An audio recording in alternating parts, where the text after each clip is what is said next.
All right, let's look at the surface area of 4 solids. The only one we won't talk about that we're going to study this year is a sphere. We'll come to that one another day.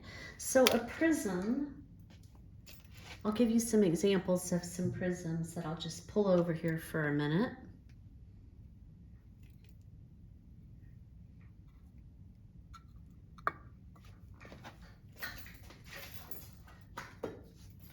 So all of these are prisms, and we certainly have more than these. These are just some tangible examples that I have. And what makes a prism is that we have 2 sides that are across from one another. They run parallel, that are congruent. They have the same measure. And those sides can be any polygon at all. So in this case that I picked up first, I'm looking at a pentagon, and notice that all of the remaining sides are rectangles. In this prism, I have a hexagon. There's another one over here. They're congruent and parallel to one another, and all the remaining sides are rectangles. I have triangles for the top and the bottom, and all of the remaining sides are rectangles. Same thing here, triangle for the top and the bottom, but it looks a little different. These are both triangular prisms. So the tops and the bottoms are the bases, and we name the prism based on the shape of its base, and they can be any polygon, and the remaining sides are always going to be rectangles. So this is one prism that you might not think of as a prism, but are the opposite sides congruent to one another? Yes, they have the same shape and they run parallel. And are the remaining sides rectangles? Well, remember, a square is a rectangle. So even a cube is actually a prism and meets the definition of a prism. And you name a prism based on the shape of its base. So this has a triangle for a base. This is a triangular prism. This has a hexagon for a base. It's a hexagonal prism, and so on, okay? So what we're looking at is, first of all, let's just write that it's always going to have 2 bases that can be any polygon, and the remaining sides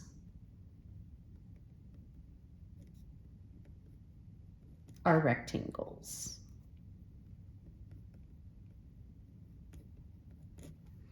And what we're going to look at is how you find the surface area of a prism and come up with a formula for that, okay? So on this paper, we will find both surface area and volume, and we're going to do that for all of these shapes. But in this video, we're only going to look at the surface area, which is actually the more complicated of the two. All right, so let me back off of these for a second, and let's just look at the cube, which I said was a prism. So when we're finding surface area, we're finding essentially how much paper I have to use to wrap this cube. And I know you've seen nets before. So this is my net. So if I take it and I open it up, we know with the cube that we have, any prism will have, well, any cube, excuse me, has 6 sides, and all of those sides are exactly the same. So we could just find the area of 1 square and then multiply times 6. That would give us the surface area for a cube. But I think we can agree that a lot of these other shapes I threw up here a moment ago, they don't look like that. So this is very much unique to a cube and a cube only. And I would like to try and find a formula that works no matter what type of prism we're dealing with. So the one that I made a net for that I want to talk about is this triangular prism. So that's one of my bases, and you can just watch this. And then the other base, when I fold it up, it's going to be up here across from it. So it has 2 bases, and then the remaining sides are rectangular in shape. And I'd like to find the area of this whole entire thing. Well, can we agree if we find the area of the top triangle and the bottom triangle, That would take care of the top and the bottom, or the two bases. But since the base won't always be a triangle, that's not a triangle, we can just speak generically and say we're going to need to find the area of the two bases. You can think of it as the top and the bottom, but I mean, I could sit it like that and the triangles would still be my bases. But for the surface area, we will always have two bases. So big B is going to represent the area of one base. And your formula is going to change depending upon the shape of the base. So in this case, I would use 1/2 the base times the height. In this case, since it's a regular polygon, I would use 1/2 times the apothem times the perimeter. So that's going to vary based on the prism itself, but I'll always have two bases and I'll need to double that. The rest of the surface area is going to come from these remaining rectangular sides. And I would just like to show you what's happening here with this. So now in this case, these all appear to be squares, but again, we've seen they don't have to be. Usually they'll be rectangles. But what do all of them have in common? They all have the same, this distance here is how tall the prism stands, and it's also the height of my rectangle, base times height, right? So this is the height of the prism. And then of course, if I want to define the area of this, I would multiply it times that bottom side. And we would need to do that all the way around. And what does that all the way around the figure represent? When I go all the way around that triangle, I'm actually finding the perimeter of this base, correct? If I open this up, I would do the height times that plus this. And that's going to be, it ends up being the perimeter of the base. And that would give me the area of all three of these triangles at once. The way I drew this net, I should have cut it out differently. It's not quite as obvious as I wanted it to be, but you can see that this side matches with that side of the triangle. This side matches there. And when I folded it, those matched as well. So that's the perimeter of the triangle there. So to get the area of the three rectangles that make up the side, you do the perimeter times the height. So P is, here, we'll do it down here. We'll make a little code. P is the perimeter of one base. And then H stood for the height of the prism, the distance between the two bases that we have, the height of the prism, okay?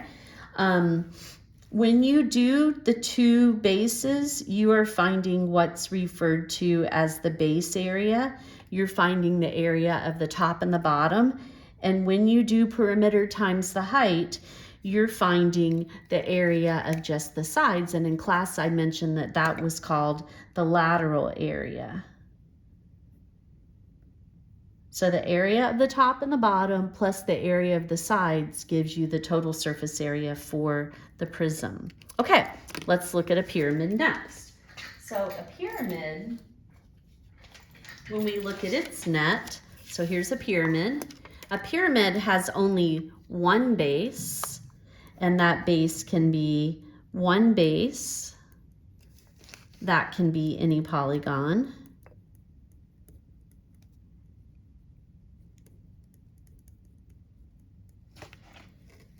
And the remaining sides, unlike in the prism,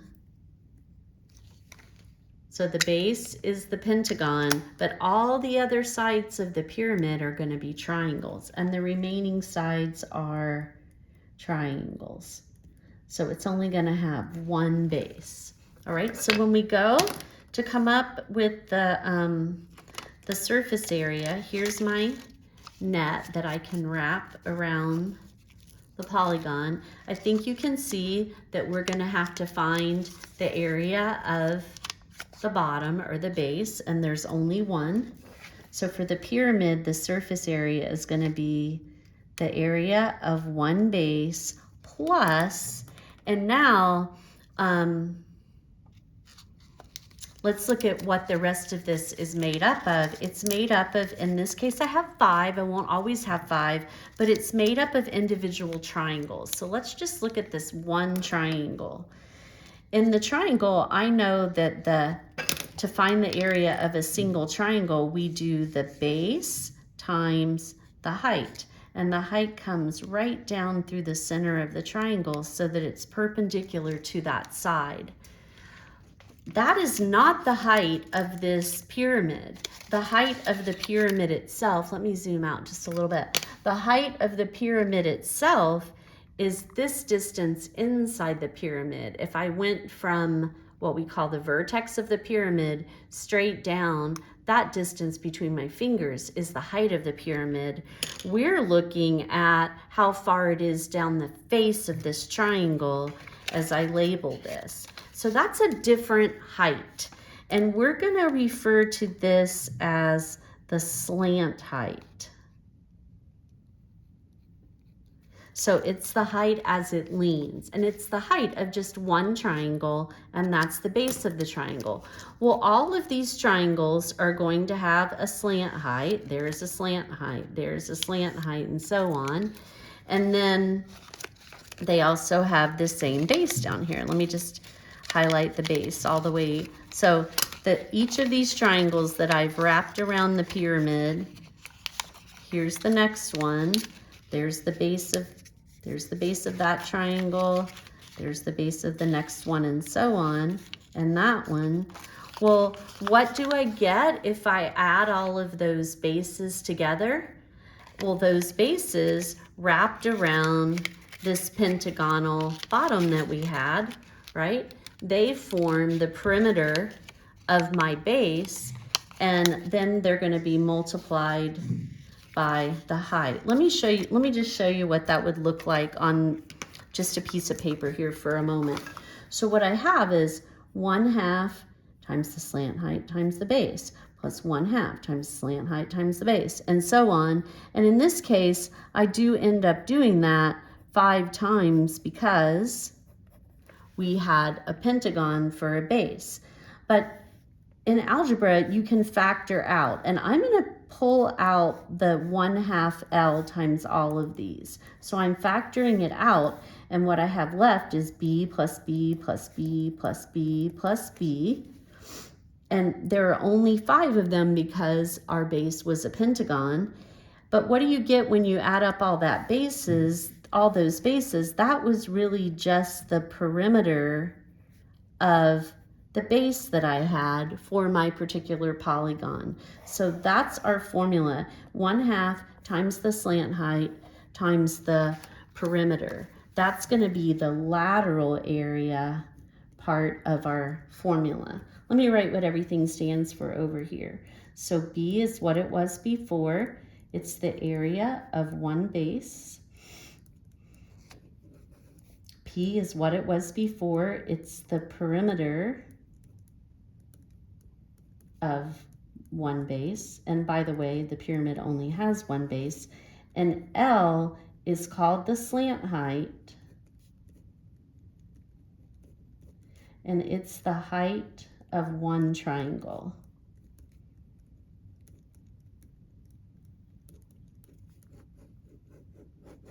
Okay, so in my surface area formula, the B was the area of one base.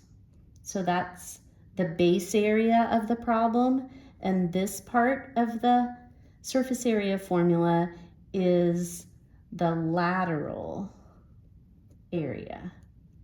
This is the sum of all the triangles. So this part of the formula, 1/2 LP, gives us all of that. And that part of the formula just gives us the bottom of the pyramid as we fold that net together. So there's our pyramid.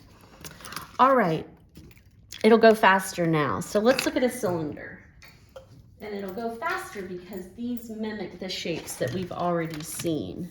So a cylinder will have nothing ever but circles for bases, and then just wrapping the net around, that wraps around the cylinder, and then there's the top. Here's my net, okay? It looks an awful lot like a prism did. It just has circles for bases, and it will always have circles. So a cylinder has 2 circles for bases, and when I open up my net, this is the rest of it. What is that shape? And it's really just a large rectangle for the lateral area, and a rectangle as the lateral area. So let's think about what that will do to our surface area formula for the cylinder. So up here where we had 2 bases, we used B because those bases could be any polygon. In the cylinder, the base is always a circle. So how am I going to find the area of one base? We'll use the formula pi r squared, and we have 2 of them. So it will always be 2 times the area of one base, 2 pi r squared, plus, and then it's really the same here as well. It's going to be the perimeter times the height. Well, look, this rectangle that we formed, I think we can agree that I would need to do the base times the height. That's how we find the area of a rectangle.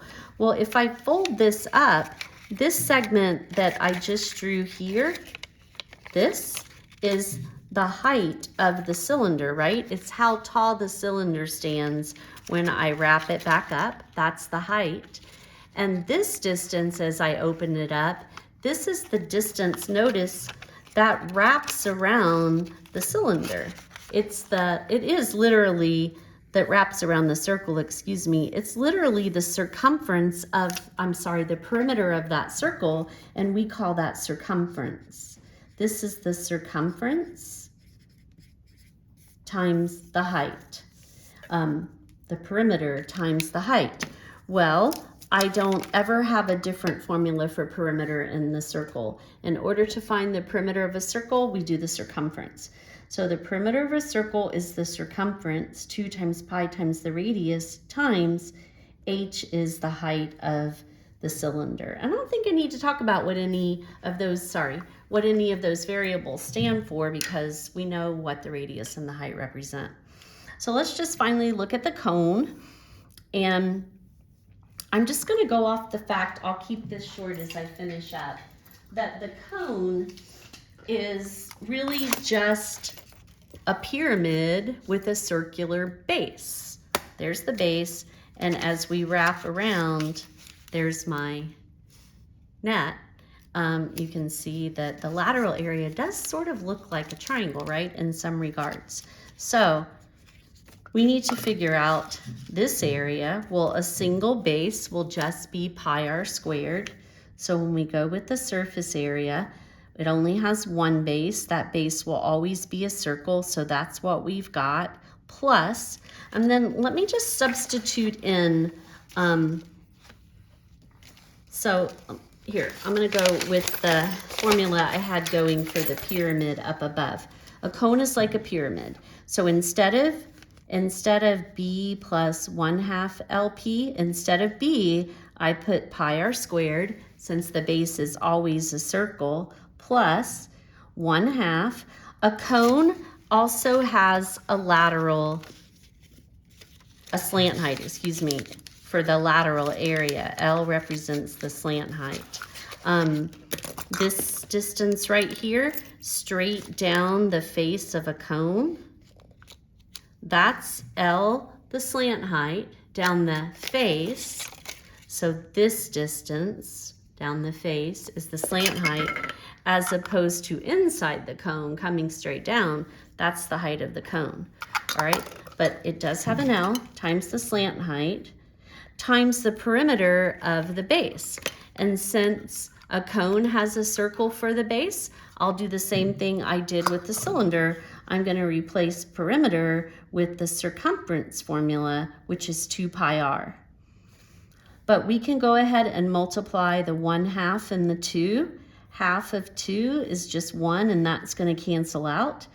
So we'll have pi r squared plus pi r times the L is left over. And that's our formula for the cone. Pi RL for the lateral area